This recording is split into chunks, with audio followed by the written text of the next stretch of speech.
statistical stuff.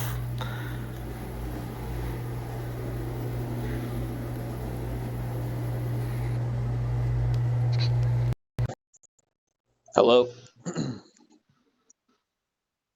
Oh, Hey sorry. man, what would you like to talk about? Oh, okay. So what you just said. Crap, did I already forget what you just said? Okay. You just said, dang it, what did you just say? You said, oh yeah, two truths can't be true if they contradict each other, right? No, not the two truths. Two claims can't be true if they contradict each other. Okay. So, so what about the claim that, something is both multiple things yet one thing at the same time? How can those two things be true at the same time? Because they are both true, Can you, right? Like if you look at an object, can you, it's both multiple things and a single object at the same time, right? that's because you're switching context when you talk. Are you talking about like an object? It's made up of atoms and stuff. Is that what you're saying?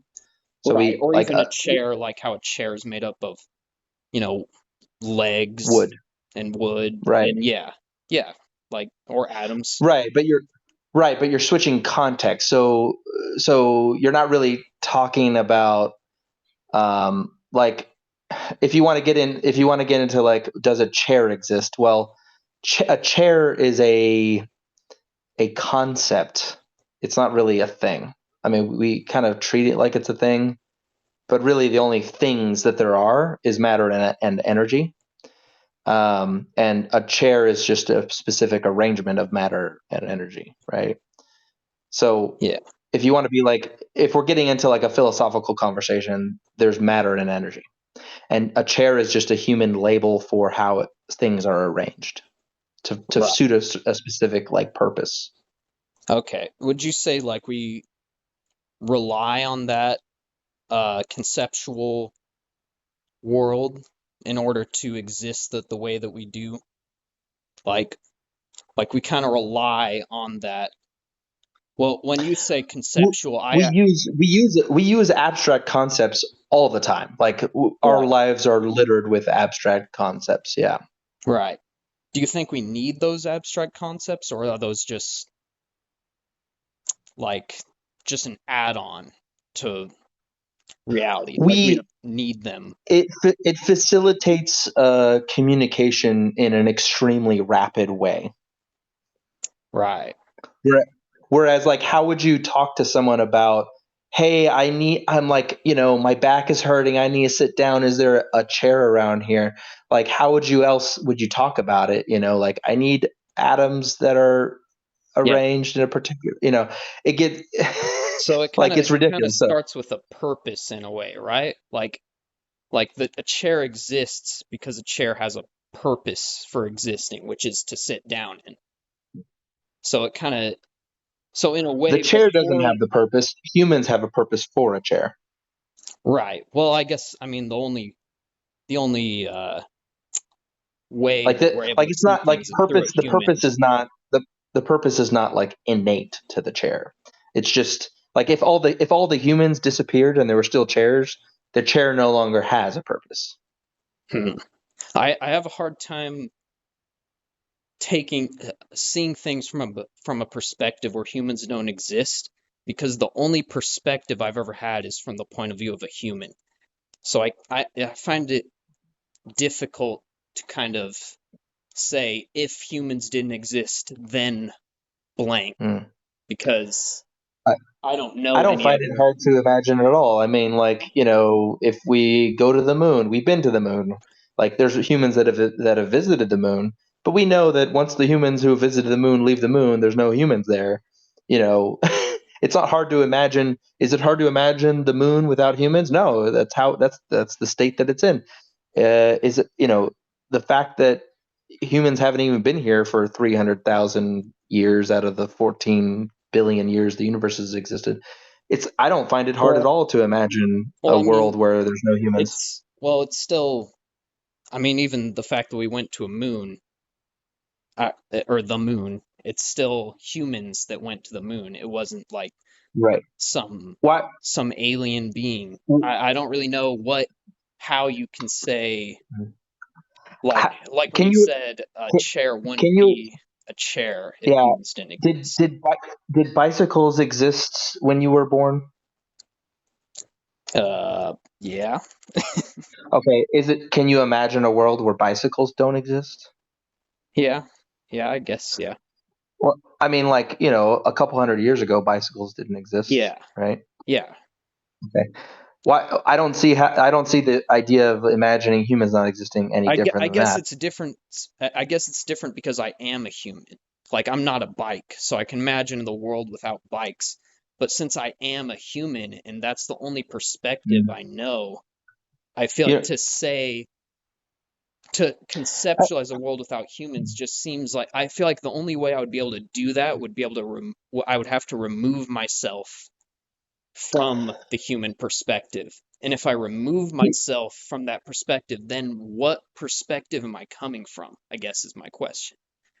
I can't speak for how your brain works, but there's people who have made, documentary films about life on Earth at the time of dinosaurs when humans didn't exist. Those Yeah. people are capable of imagining a world without humans existing because they're showing you a documentary about how the world was when there was dinosaurs, right? So Okay, I don't know what to tell you human, other than like maybe many, many, humans. many human beings are capable of imagining a world without human beings. What about life? Imagining a world without life. Sure, I can imagine a world without life. It's like visiting Mars or Well, the okay. moon. I guess this is where it gets kind of weird is that like so so when you imagine a world without life on it, it has a look to it, right? I don't have specific details of like the geology of it. I'm sure the geology at an early Earth stage looked different. I could imagine, let's say, a virus hits us in the modern, 2023, and it's a virus that's so bad that it literally kills all human beings. Like, Right. okay, I'd like I imagine can imagine, I can I imagine can that world. imagine that. I I totally get I what can you ima- mean. Like I can I imagine can a world imagine that that's world. just desolate and empty, no life, you know. But the thing is, the second that I imagine it from like as if it has a look to it, I can only see with eyes. So it's like, how can I conceptualize something without imagining it like I'm a human standing there in that world looking at it? Like, Okay. I mean, I guess I don't disagree that we are imagining us being an observer of it, but maybe an undetectable observer, right? Like imagine, yeah, being invisible, right? Like I get, it's sort of like that. It's sort of like imagining yourself to be invisible and then yeah, traveling in time to when there's no humans. Like that's basically, I guess, what we're doing when we're imagining no humans, right? yeah, yeah. I guess it kind of goes back to the first thing that we were talking about, how something can be both one thing and multiple things at the same time. Like, It cannot, only if you change the context of what you're talking about. Something can't be one thing and multiple things at the same time unless you're changing the context. so, so a planet, a desolate planet, is it one thing or is it the whole, is it just atoms, the whole universe? I mean, the only stuff we know exists are like atoms. Maybe even we can even dig deeper and say like the subatomic particles that make up atoms and energy. And everything else that you give a label to um, is actually like a really inaccurate thing. What we're really when we give labels to things, Yeah. think of it. Have you ever heard of the species problem? And no, I haven't actually. Okay, there's a Wikipedia article on it, but if the species problem, and it's also mentioned in like biological textbooks that you read in high school, college. The species problem basically states that the definition of the word species, even at a level of the sciences, is ill-defined. So if I were to say, define what a human being is, there's a couple of different approaches you could have to that. You could start listing characteristics. You could say, well, a human being has 2 eyes and a nose and a mouth and 2 arms and 2 legs. But then if you start going down that path, well, I can start pointing to people, humans, that are missing an arm, that are missing an eye, that were born without a nose or whatever, right? Right. And so then it's like, well, are they human? They don't meet your definition. The second approach is maybe to go down like a DNA path, right? Well, humans have this sort of DNA in common, right? We have X number of chromosomes. Oh, but what about people with Down syndrome? They're missing a chromosome, Right. right? Right. Are they human, right? Right. So if you go down the DNA path, even on the individual level, there's nobody, unless you're like an identical twin, nobody has the same DNA. So the problem is that there is no clear definition of what a human being is. When we say human being, what we're really talking about are living creatures that are closely related. Some biological textbooks will say that you're a part of a species if you're able to reproduce, but then some human beings are born sterile. They can't reproduce. Are they still Yeah. human beings? Yeah. So maybe a solution to that would to have some kind of concept of like what a human should be, like, and then whatever doesn't match with what a human should be is basically like in the margins, you could say.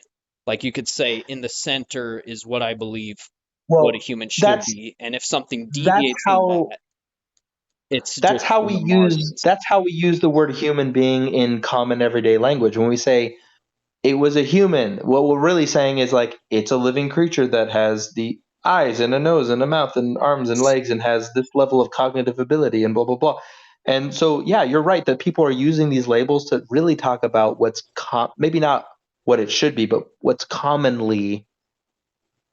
commonplace, right? And then you're saying, well, there's these other things that fall out of the category, and so we'll just call them, disabled or I don't know. Yeah. Just But like and they're there are still many human, labels. but they're just there's something They're still different about them, human, I guess. But there is but would it you doesn't say there it is doesn't detract it doesn't detract from my point that the reason we use the language is because it's we apply certain vague labels that aren't exactly clear of what exactly they mean to point to something that's kind of like this, that has these sets of attributes, is really when we're using a word like the world. That was one example you gave, is that the world, Yeah. human, chicken, horse, what we're really, bike. What we're really using these words is to describe something that has a list of attributes. Sometimes it doesn't always have those attributes. And the way we learn what the exceptions are to those attributes is we live a life where someone tells us that that still is a bicycle or whatever, right? But my point is that the reason we use this very bad language is because it's useful. Okay. Yeah. Our everyday lives is like, who robbed you? The guy on the bike. We're not going to get into a fucking discussion about what the exact definition of a bike is, right? Right. Like we Yeah. just are using language to get It'd things be a done and make distraction things from happen. the main point. Like if a guy got on a bike and did this thing and someone starts telling you, well, what's a bike? You're like, well, you're not listening to the point is the guy rode a bike and robbed a bank or did something. So it's kind of like, I think They're all abstractions. there's always a narrative. There's always like a story. And I think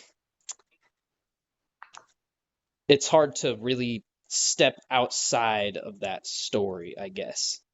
And that's why So I think it's weird to conceptualize things such as there being no life, because the way we experience life and even our own memories, like when we remember something that has happened to us, we remember it in terms of like a story. Like we don't remember every single little tiny detail, but we remember the meaningful things that happened. So, I don't disagree, but I yeah, if you're just meeting me on the street and having a conversation, I'm not going to, you tell me you got a new bike. I'm not going to ask you what the definition of a bike is. Like, right, yeah. but the reason I would only go into that sort of level of, fighting you on what is a bike is once we start having a philosophical conversation that's going to have some sort of like Right. Like end if we start conclusion talking that about has God, then you're gonna ask, right. what do you mean by God? Yeah. Yeah. Right, because those kinds of philosophical discussions are going to have some kind of end conclusion that is going to have some meaningful impact about how we should live our lives, what is and is not moral, like things. Those are the things that really matter. Is like how we live our lives and what is So good and what is wrong. so I guess I'll question when you just use the words meaningful and matter, things that are meaningful and things that matter. Do you think that's real, or is that just a helpful concept, like meaning? The idea of things having purpose. Is that just helpful, or is it that Both actually real?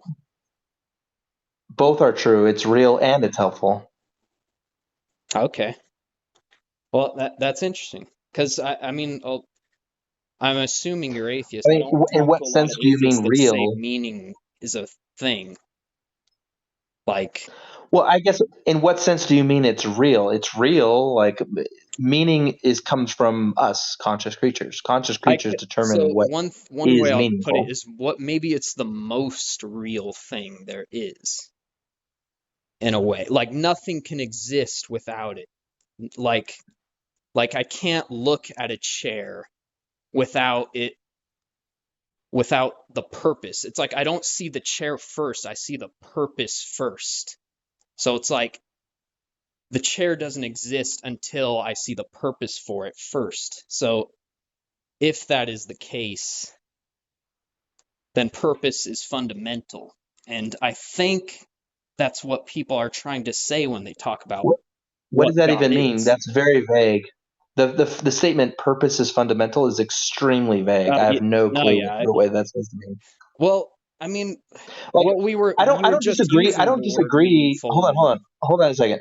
I don't disagree that seeing the purpose is sort of key to understanding what an object is because I've been presented before with objects that I'm like, what the hell is this thing? oh, totally. Right? Yeah. And then someone explains what it does, and it's like, oh, okay, you know. Right. Uh, but it doesn't. It also doesn't mean that I'm incapable of, even though I might not see the purpose right away. There are other indicators that it was designed by someone, with some intention of some sort. Right.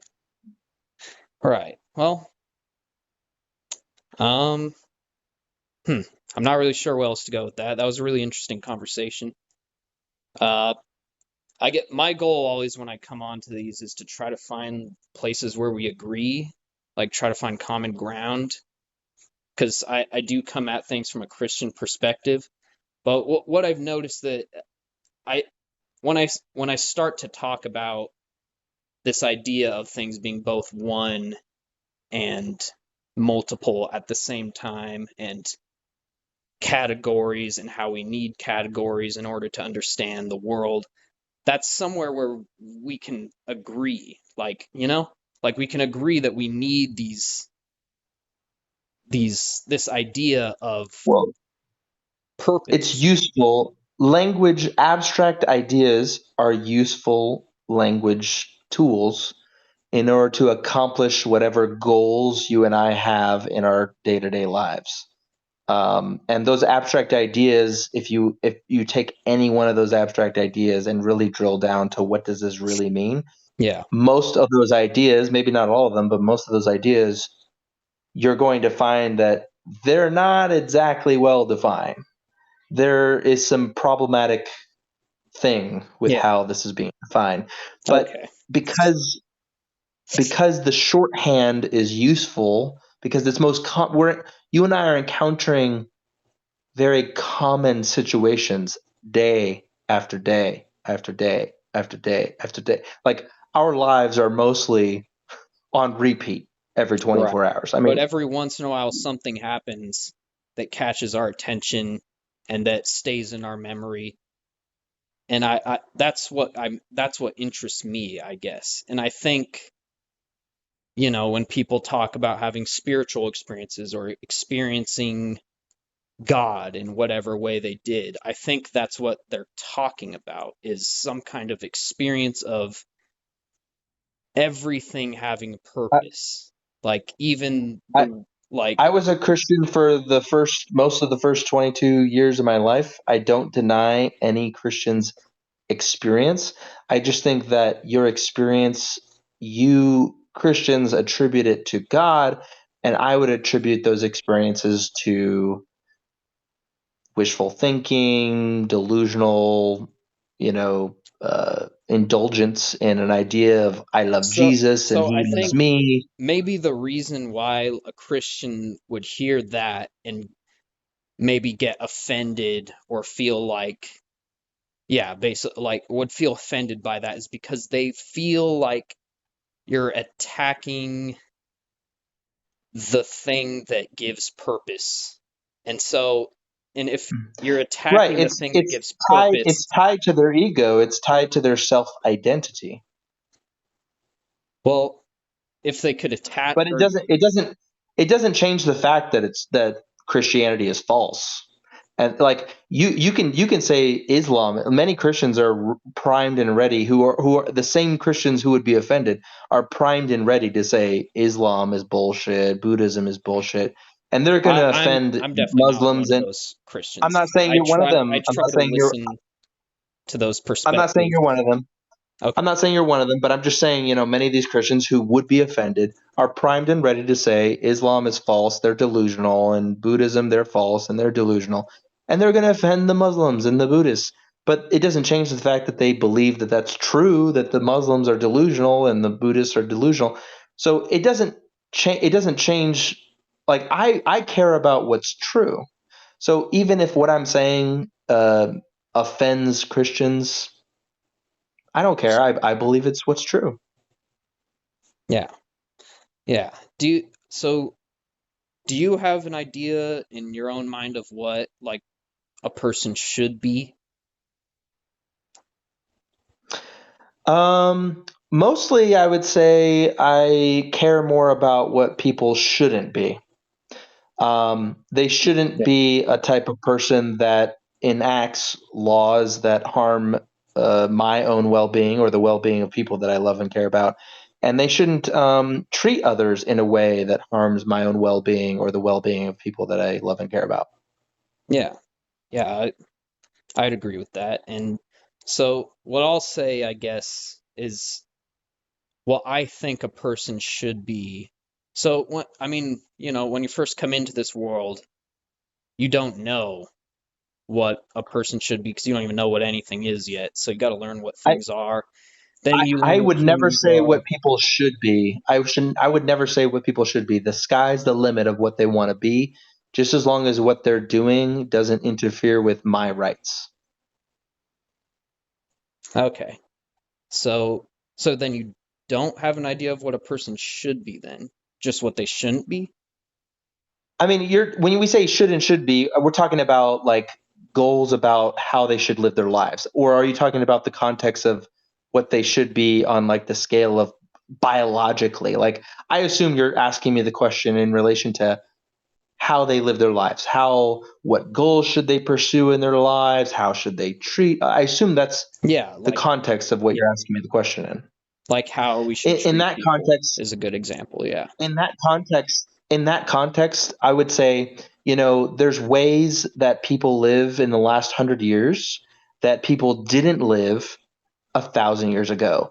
And I find some of those expressions of personalities in the last 100 years to be beautiful and interesting and exciting, right? So if you were to ask me, if I were to live 1,000 years ago and you were to ask me what should people be, well, that's silly because like I can't even imagine all of the inventive ways people are going to create, how to live their life. Yeah. And so Well, so I'm there open could be to. like idiosyncratic ways that someone should be. For example, like I could think for myself, like I should be an artist or I should be, and that's way more like kind of particular to my own individual situation. But I think there's also universal things, which I think that's kind of what Jesus was trying to get at on the Sermon on the Mount when he said you should treat